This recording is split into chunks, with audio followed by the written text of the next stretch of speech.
ladies and gentlemen, Bolominaka, and a very good morning to you all.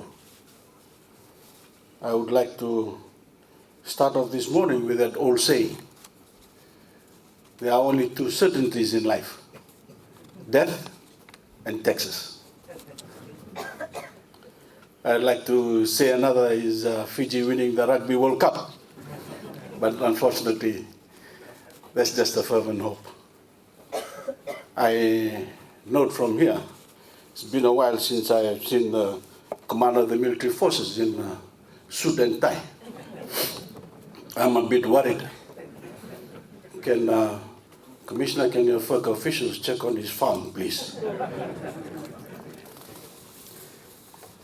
As we all know, the challenge for governments the world over is to persuade the citizens that while they can't escape paying tax, meeting their tax obligations is actually good for them.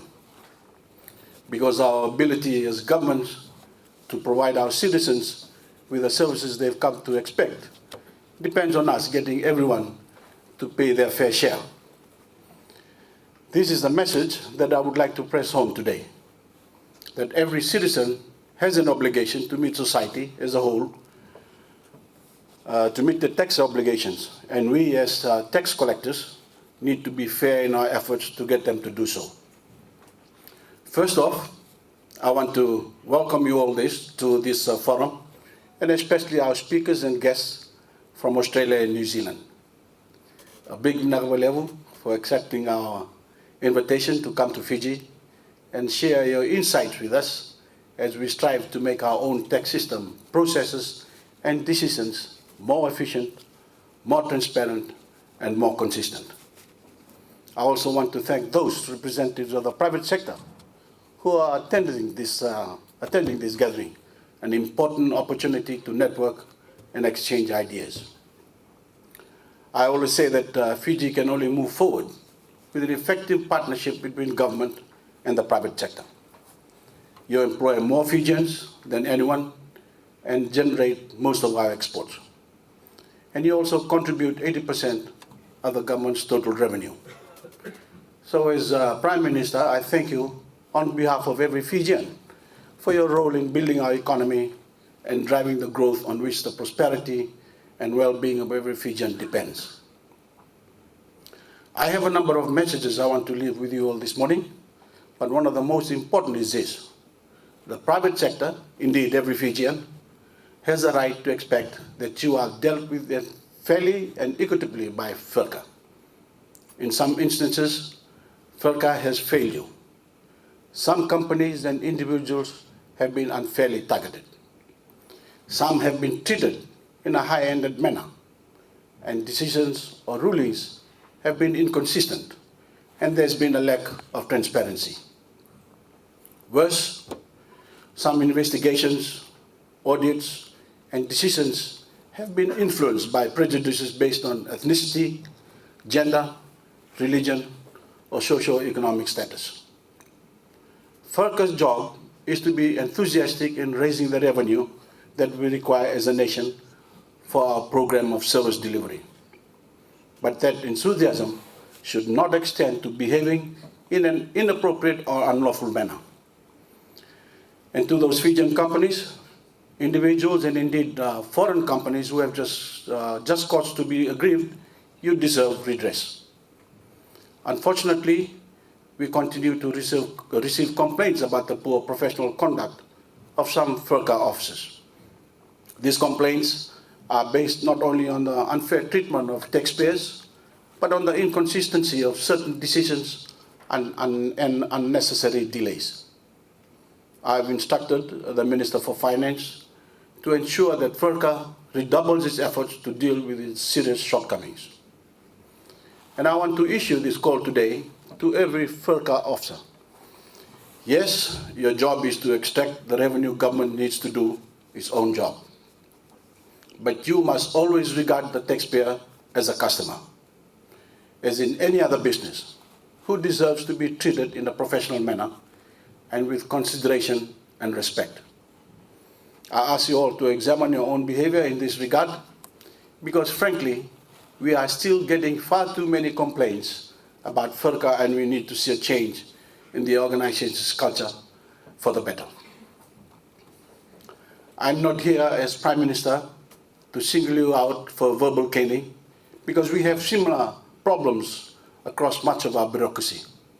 And that is why we are about to embark on a major reform of the civil service across the board with the assistance of our friends at the World Bank.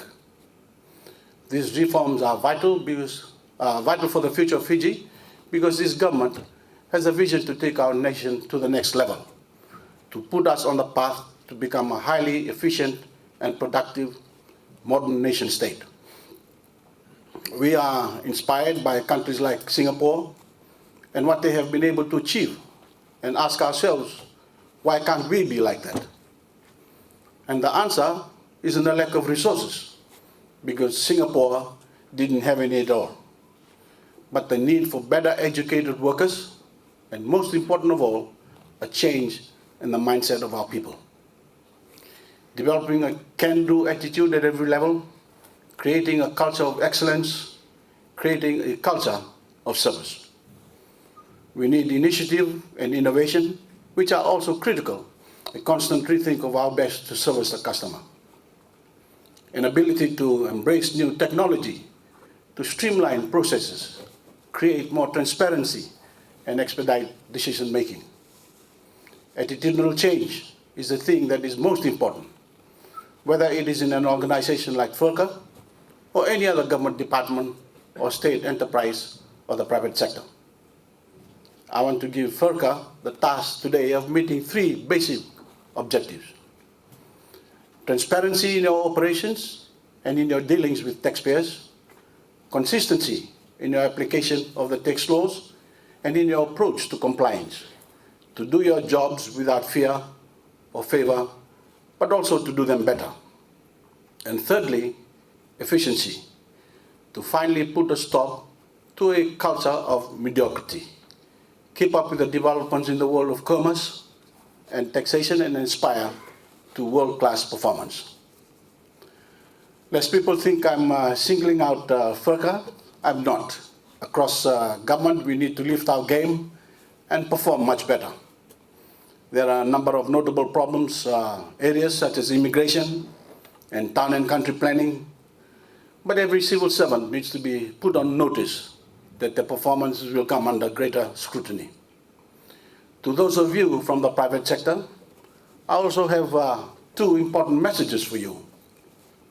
First, you need to come out and tell the Minister for Finance where there are problems with Voreqe. I know many of you hesitate because of fear of victimization, but I assure you now that if you come forward, you'll be protected. If you do not tell us, how will we ever improve? My second message to you is that while you must be treated fairly and with greater consideration, Voreqe will be relentless in requiring you to comply with your tax obligations. For too long in Fiji, there has been a culture in certain business circles not to minimize tax, which is legal, but to avoid tax, which is against the law and will not be tolerated. A case in point is a large number of retail stores that are either transfer pricing or filing false VAT returns to unscrupulously take advantage of the provision of VAT exemption on basic food items. There is only one way to describe this behavior: robbery. And you are not only robbing the Fijian government, you are robbing the Fijian people, because you are depriving them of revenue that is rightfully theirs and which they depend on for things like education, health, and all other services government provides. I've asked the Minister for Finance to investigate how we can make the VAT system a lot more equitable, transparent, and efficient. As the theme of this forum suggests, the issue of taxation doesn't have to be one of confrontation or unpleasantness between tax collectors and taxpayers. As the slogan says, it is about promoting partnerships, the progress we will all see if we can raise the tax that people legitimately owe and provide more of the services that have already transformed the lives of many ordinary Fijians. We are all partners in our collective mission to make Fiji great, whether it is government or private sector groups. We can have all relationships marked by civility, respect, and even a degree of warmth when we realize that by working together as Team Fiji, we are building the nation we all know we can be. I wish you all a happy Voreqe Day and have great pleasure in declaring this forum open. I thank you. See you briefly in the Swedish ambassador.